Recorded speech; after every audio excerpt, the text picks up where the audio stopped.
I wake up in the morning and I fly to Pasadena, California. And what I was doing is, for my company, the real estate company that I work with, I spend a lot of time doing investor presentations. And the speech is over, and a guy comes right at me, makes a beeline for me. And he said, I'm ex-military. I fought in whatever wars, and then I got injured. And after my injury, they moved me into the military academy. What I do is I train soldiers in how to become great soldiers. That's what my job was. And I teach my soldiers always to look out for the hero's moment.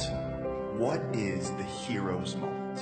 One of the greatest people ever was an individual that was referenced in the Gemara, a man named Akiva. So if I were guessing, I would say he probably grew up and he was the firstborn son of the greatest rabbi ever, but that's not the case. Akiva was a shepherd who did not, until the age of 40, even understand Aleph base. 40 years old he starts, and he doesn't become just a rabbi. He becomes the leader of the generation. And not only did he become the leader in Torah, Akiva becomes a military giant. And he's got 24,000 students. That's bigger than Lakewood and the Mir and Ishal combined. And he's got the right hand of Torah and the left hand of military strength. And he's got God clearly on his side. Sirius HaOmer. It all starts to unravel. And the students start to die. And it goes from bleak to bleaker to dark to black. What would a reasonable man do next? He'd pack it up, he'd go to his apartment, and he would basically lick his wounds for the rest of his life. And he would say, you know what? I guess Hashem wasn't with me. You know what Akiva does? He gets up, brushes himself off, goes down south and goes, you know what? Let me open up again. I'm only over 100. And he has 5 students. Can you imagine 24,000? Now he's got 5 guys in the front. But guess what? The Gemaras that you learn, the Kabbalah that runs this world, is all being revealed from those 5. And we're in this room today. We're sitting here today because of those 5. The question is how.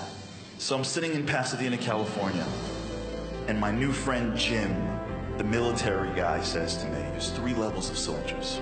They're good soldiers, and there are great soldiers. Great soldiers go the extra mile.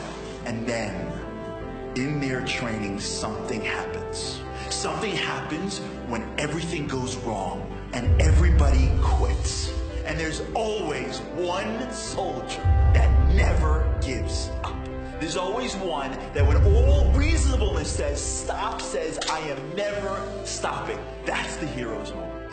You could be the greatest guy in the world, but you're not tested until you fall. And when you fall, that's when you decide, that's when you see if you're just great or you're a hero. You know what's amazing about Judaism? We're a nation that is built off the backs of the few heroes every generation. It's when a whole nation stands at the banks of a river and says, how am I going into the river? What are we even doing here? And one Jew, Nachshon, says, I am never giving up. It's one Jew when the whole world is sitting at the edge of Canaan, and they say, we can't go in, we can't fight, we're Jews. We can sue them, but we're never going to fight them. It's one Jew, Kali, that says, Allah na'aleh b'derashnos. It's one Jew, David, that says, Goliath is cursing out God. In every generation, there's those few Jews that when the going gets tough, they never give up. And it's in those small moments when they don't give up that they get all the benefits. There's some parents that never give up on their kids. Their teacher, their coach said that they're going to be nothing. And some parent says, I'm never giving up on my child ever. And it's in those moments that kid becomes that kid. I'm never giving up on my marriage. I'm never giving up on Judaism. I don't care if it gets hard. I'm going to do whatever it takes. Because only when it's tough do I become a hero.